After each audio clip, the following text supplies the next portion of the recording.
হয়েছে, আমি সব শাস্ত্র পাঠ করে এসেছি। আপনি কোন শাস্ত্র থেকে কত অধ্যায় কত নম্বর পৃষ্ঠা থেকে আমাকে প্রশ্ন করবেন বলুন, আমি এখনই তার উত্তর দিয়ে দেব।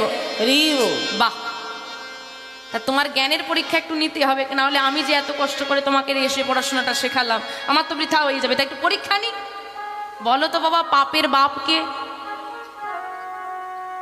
ছেলেটা বলছে, আচ্ছা বাবা, অনেক শাস্ত্র পড়েছি, এটা তো কোথাও লেখাই নেই।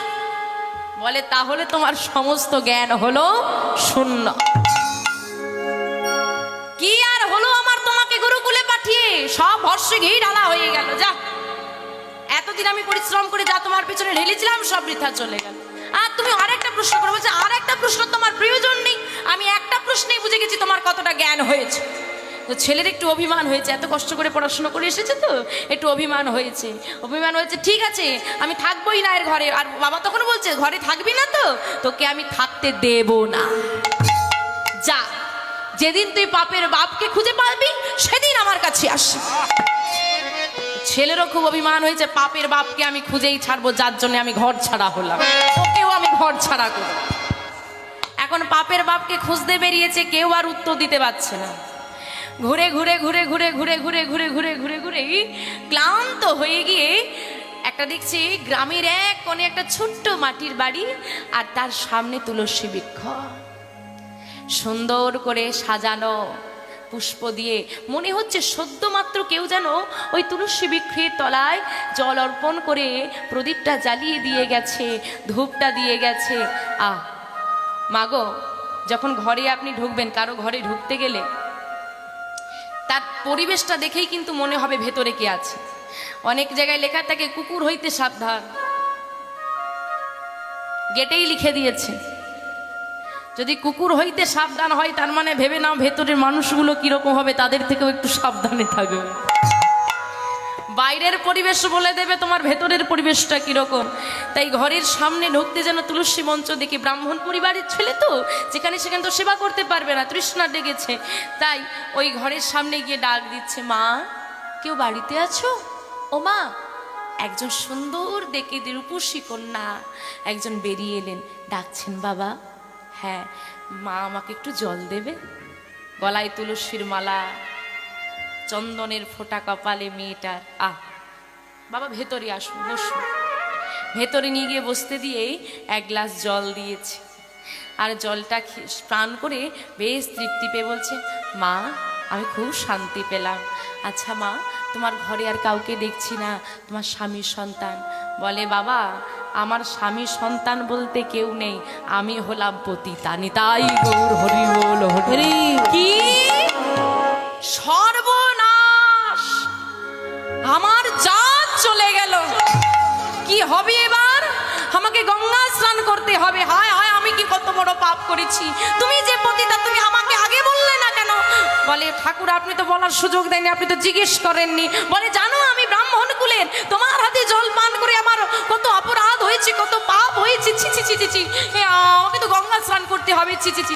বাবা আপনি বলছেন গঙ্গা স্নান করবেন, আপনাকে একটু জল পান করিয়ে যে আমার জীবনটা ধন্য হয়ে গেল, এই পুণ্যটা তো আপনি পাবেন।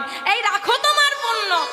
ঠাকুর ঠাকুর ঠাকুর, অনেক কষ্টে এই গ্রামের এক কোণে আছি, আপনি এভাবে চিৎকার করবেন না। এই গ্রাম থেকে যদি আমাকে বের করে দেয়, আমি কোথায় যাব? চুপ করুন চুপ করুন, আপনাকে আমি একটা সোনার মোহর দেবো, আপনি চুপ করে যান। সঙ্গে সঙ্গে ব্রাহ্মণ ঠাকুরের মুখটা বন্ধ হয়ে গেছে। হ্যাঁ, তারপর বলছে, আচ্ছা ঠাকুর আমার অনেক দিনের শখ, আমার বাড়িতে তো ভালো মানুষরা আসে না, আপনি যখন এসেই পড়েছেন আমার অনেক দিনের আশা, আমি একটু ব্রাহ্মণকে সেবা দেব। তা আপনি যখন এসেই পড়েছেন, আপনার তো আমার বাড়িতে জলপান করে এমনিতেই পাপ হয়ে গেছে, সেই আপনাকে গঙ্গা স্নান করতে হবে। তা বলি কি, আমার বাড়িতে যদি আজকে একটু মধ্যাহ্নে সেবাটা করে নিতেন, সেই তো আপনি গঙ্গা স্নান করবেন। একটা ডুবের জায়গায় দুটো ডুব দিয়ে দেবেন, না হলে একটু সেবা। না না না, জল পান করে এমনি আমার অপরাধ হয়েছে, আবার তুমি বলছো তোমার ঘরে সেবা করতে। ঠাকুর ঠাকুর ঠাকুর, আমি না হয় 3টে সোনার মোহর দেব, আপনি সেবাটা করে নিন। ঠিকই তো বলছো, সেই তো পাপ হয়েছে, গঙ্গা স্নান সেই আমাকে করতে হবে, তা একটার জায়গায় দুটো ডুব দিয়ে দেবো। আচ্ছা ঠিক আছে, তা সেবা যখন দেবে তুমি সব তোমার সবজি বাজার করে এনে দাও, আমি নিজে রন্ধন করে সেবা নেব। আচ্ছা তাই হবে ঠাকুর। বাজার করে আনা হয়েছে, ঠাকুর রন্ধনে বসেছে। ঠাকুর আপনি তো অনেক দূর থেকে ঘুরে এসেছেন, আবার রন্ধন করলে পরিশ্রম হবে, আপনি একটু বিশ্রাম নিন। সেই তো আপনার পাপ হয়েই গেছে, আপনি 2টো ডুব দেবেন, 3টে ডুব দিয়ে নেবেন, আমি একটু রন্ধনটা করে দিই তাহলে। না, চিৎকার করবেন না, আপনাকে তাহলে আমি 5টা সোনার মোহর দেব। হরি বল হরি বল। রন্ধন হলো, সেবাই বসেছে, বলছে ঠাকুর সেই তো আপনার পাপ হয়েই গেছে, আপনাকে গঙ্গা স্নান করতে হবে, আপনি 4টে ডুব দিয়ে নেবেন, আমি যদি নিজে হাতে একটু আপনাকে সেবাটা করিয়ে দিতাম একটু ভালো হতো, আপনাকে ওই 10টা সোনার মোহর দেব। সেই পাপ যখন হয়ে গেছে ডুব তো দিতেই হবে, আচ্ছা তাই নাও। এবার ব্রাহ্মণ ঠাকুরের মুখে ওই সেবাটা তুলে দিতে গিয়ে সেবাটা না তুলে ধরে জড়িয়ে ধরে ব্রাহ্মণ ঠাকুরের চুম্বন দান করেছে। আর থাকা যায়, সঙ্গে সঙ্গে আসন ছেড়ে ঠাকুর উঠে পড়েছে। উঠে পড়ে বলছে, এত বড় স্পর্ধা তোমার, তুমি আমাকে সেবা দেওয়ার নাম করে আমাকে অস্পৃশ্য করে দিলে, তুমি আমাকে স্পর্শ করলে। ঠাকুর ঠাকুর ঠাকুর চুপ করুন, চুপ করুন, চিৎকার করবে না, আপনাকে আমি 20টা সোনার মোহর দেবো, কিন্তু চিৎকার করবেন না, আমাকে গ্রাম থেকে বের করে দেবে। বলে ঠাকুর, আপনি আমার হাতে সেবা কেন নিলেন? বলে তুমি বললে তাই। বলে ঠাকুর আপনার তো বাড়ি এখানে নয়, আপনি ঘুরতে ঘুরতে এখানে কেন এলেন? বলছে আমি পাপের বাপকে খুঁজতে এসেছি। বলছে এই প্রশ্নটা, আপনার এই প্রশ্নটা আমি জানি। কি করে জানলে? বলে আমি যখন একটু বাইরে বেরিয়েছিলাম বাজারের জন্য, দেখি আপনি একজন পুরোহিতকে জিজ্ঞেস করছেন পাপের বাপকে, আমি সেখানে শুনতে পেয়ে আমি আপনার জন্য আমার ঘরে অপেক্ষা করছিলাম, আমি জানি আপনি আমার বাড়িতে আসবেন, এই জন্য তুলসী মন্দিরটাকে সুন্দর করে সাজিয়ে রেখেছিলাম। তা উত্তরটা কি পেয়ে গেছেন? উত্তর কোথায় পেলাম? তুমি তো আমাকে অস্পৃশ্য করে দিলে, এখন আমাকে যোগ্য করতে হবে, স্নান করতে হবে। বলে ঠাকুর সত্যি করে বলুন, আপনি আমার ঘরে সেবা কেন নিলেন? বলে তুমি বলেছো তাই। বলে আমি বলেছি বলে তাই নয়, আপনি ওই মোহরের লোভে সেবা নিয়েছেন। যদি আপনার সত্যি পাপের ভয় থাকতো, আপনি জলটা সেবা করে চলে যেতেন, এতক্ষণ বসে থাকতেন না। তাহলে আমি আপনাকে স্পর্শ করলে যদি আপনার পাপ হয়, আপনি আমার স্পর্শ পাওয়ার পরেও চুপ করে আছেন, ওই লোভের কারণে। ওই লোভই হলো আপনার পাপের বাপ। নিতাই গৌর হরি বল। যতক্ষণ আমাদের লোভ থাকবে না বাবা, ততক্ষণ আমরা পাপের মধ্যে লিপ্ত হয়ে থাকব, ততক্ষণ আমরা সঠিক পথে বাঁচতে পারবো না। বলছেন তারপর কি, গোরাশিল জগজন কলিঘরতি মিরে গোরাশিল জগজনে, গৌরহরি জগজনের মাঝখানে এলেন। কেন এলেন? এই যে আমি বললাম লোভ। আমাদের সনাতন ধর্মের মধ্যে 4টে ভাগ ছিল, ব্রাহ্মণ, ক্ষত্রিয়, তারপর বৈশ্য আর শূদ্র। ক্ষত্রিয় মানে রাজা, রাজারা যুদ্ধ টুদ্ধ করে। ব্রাহ্মণ সম্প্রদায় আপনারা জানেন, বৈশ্য যারা ব্যবসা বাণিজ্য করতেন, শূদ্র এই 3 জাতির যারা সেবা করতেন একদম নিচে। এখন তখনকার দিনে, আজকের মায়াপুর কারা কারা গেছেন একটু হাত তোলেন। বাহ, আচ্ছা বাবা, কখনো গিয়ে মনে হয় যে বাড়ি ফিরে যাই, সংসারের টানে চলে আসতে হয়, কিন্তু মনে হয় ফিরে যাই, মনে হয় সারা জীবন রয়ে যাই। আজকের মায়াপুর দেখতে এই রকম লাগে, প্রাণ জুড়িয়ে যায়, কিন্তু সেদিন নয় যেদিন আমার গৌরহরি এসেছিলেন। সেদিন পরিস্থিতিটা কেমন ছিল বাবা? ব্রাহ্মণদের কথা মেনে সবাই চলতো, মানে রাজারাও চলতেন ব্রাহ্মণদের কথা মেনে। যদি কোনো অনুষ্ঠান করতে হতো, কাজ করতে হতো, ব্রাহ্মণদের অনুমতি নিতে হতো। হঠাৎ করে যদি বৈষ্ণব সম্প্রদায়ের উত্থান ঘটে, দুটোর মধ্যে তফাৎ দেখবেন, ব্রাহ্মণ আর বৈষ্ণব। মুচি হয়ে শুচি হয় যদি কৃষ্ণ ভজে, শুচি হইয়াও মুচি হয় যদি কৃষ্ণ তিয়াজে। যে কেউ ব্রাহ্মণ হতে, বৈষ্ণব হতে পারবে, যে কেউ, যে ধর্মেরই হোক না কেন, যদি সে গোবিন্দকে ভালোবাসে, ভক্তি থাকে তার মধ্যে, সে বৈষ্ণব হতে পারে, কিন্তু ব্রাহ্মণ নয়। ব্রাহ্মণ হচ্ছে বংশ পরম্পরা। তো বাবা জন্মগত ব্রাহ্মণ। তো ব্রাহ্মণদের তখন যখন ওই ভক্তরা হরিনাম শুরু করলো নবদ্বীপে, ব্রাহ্মণদের মধ্যে একটা আলোচনা হলো, যদি বৈষ্ণব সম্প্রদায়ের উত্থান ঘটে আমাদের প্রভাবটা কিন্তু এত আর থাকবে না, তাহলে ওদের এই উত্থানটা বন্ধ করতে হবে।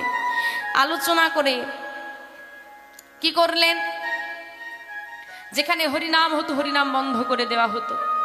বৈষ্ণবদের উপর অত্যাচার শুরু হলো। ভক্তরা মায়াপুরে থাকতে পারছেন না, নবদ্বীপের মাটিতে আর থাকতে পারছেন না। ভক্তরা চিৎকার করে সবাই কাঁদছে, আর এই সবার চিৎকারে গৌরহরি নেমে এলেন। অসাধনে চিন্তামণি বিধি মিলায়ল আনি, অসাধনে চিন্তামণি বিধি মিলায়ল আনি, অসাধনে চিন্তামণি বিধি মিলায়ল আনি, অসাধনে চিন্তামণি বিধি মিলায়ল আনি। গোরা বড় দয়ার ঠাকুর, গোরা বড় দয়ালো ঠাকুর, গোরা বড় দয়ার ঠাকুর, আরে গোরা বড় দয়ালো ঠাকুর।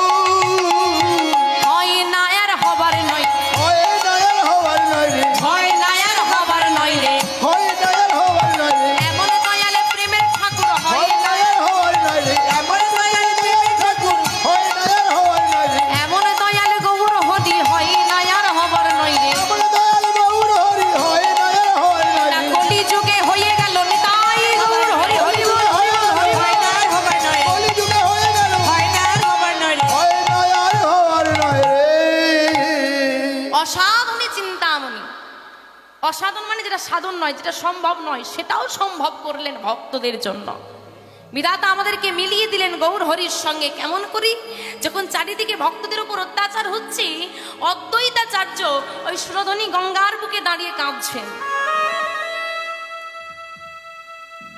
ওরে গঙ্গা, তোর সৃষ্টি তো শ্রী বিশ্বর পাদ পদ্ম হতে, তোর জলের মাঝখানে আমি আমার এই নয়ন জলটা দিলাম, আমার গোবিন্দের চরণে পৌঁছে দিয়ে জানিয়ে দে তার ভক্তরা ভালো নেই।